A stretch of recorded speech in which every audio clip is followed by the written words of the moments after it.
आपने आइंस्टाइन का नाम सुना है? आइंस्टाइन की बचपन की हरकतों को देखकर उनके टीचर ने बोला था कि इसके अंदर ध्यान केंद्रित ना कर पाने की समस्या है, जिंदगी में कुछ नहीं कर पाएगा। आपने बिल गेट्स का नाम सुना है? उनके अंदर भी बेसिक एडीएचडी के सिम्टम्स पाए गए थे।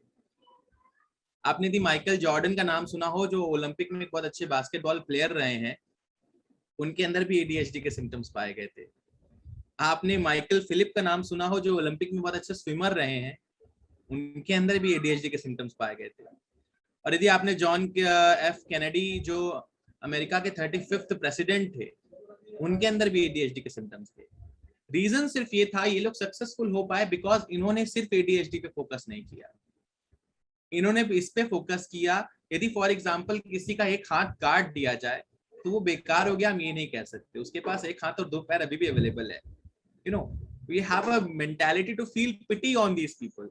आई always say why to feel pity, क्यों बुरा फील कर रहे हो उनके लिए? भगवान ने उनको जो ऑप्शंस दिए हैं, उनके आगे जो और चीजें बची हुई हैं, वो उससे अपने आप को चैनलाइज कर लेंगे। तो सबसे पहली चीज जो हमें करनी है, यदि कोई भी ऐसा एडल्ट हमारे पास है जिसको हम वो चीजें रिकमेंड नहीं कर सकते जो हम बच्चों को कर सकते हैं, तो हमें उनके इंटरेस्ट को पहले कह देना एक पेज पे कि what are your area of interest, just get it diagnose. जो जो एरिया ऑफ इंटरेस्ट है उससे रिलेटेड यदि हम कुछ एक्टिविटी दे सकते हैं तो दें, अदरवाइज उनके सप्रेस्ड इमोशंस को रिलीज कराने की प्रैक्टिसेस कराएं उनको। बिकॉज प्रॉब्लम्स दो तरीके से होती हैं, मन से शरीर पे और शरीर से मन पे।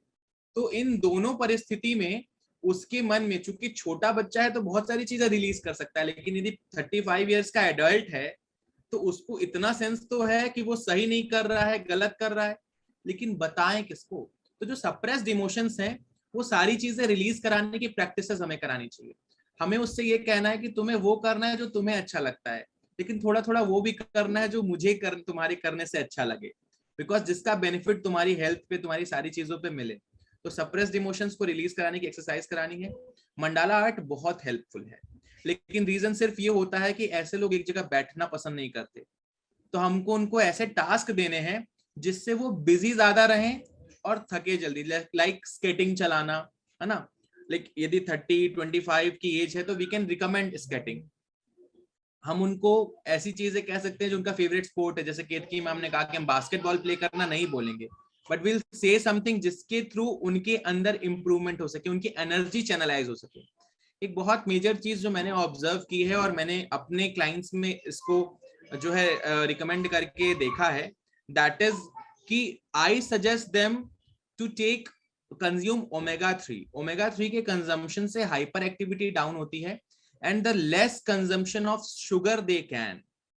जितना कम मीठा खाएंगे उतना बॉडी में ग्लूकोज का लेवल डाउन जाएगा, तो हाइपर एक्टिविटी कंट्रोल होती है।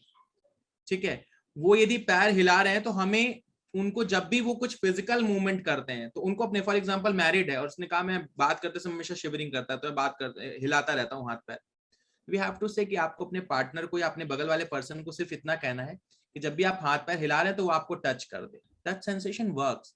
छोटे बच्चों के पेरेंट्स मुझसे कहते हैं सर बच्चा सुनता नहीं। मैंने कहा क्योंकि आप उसको उस फेज में आने ही नहीं दे रहे जहां वो सुने।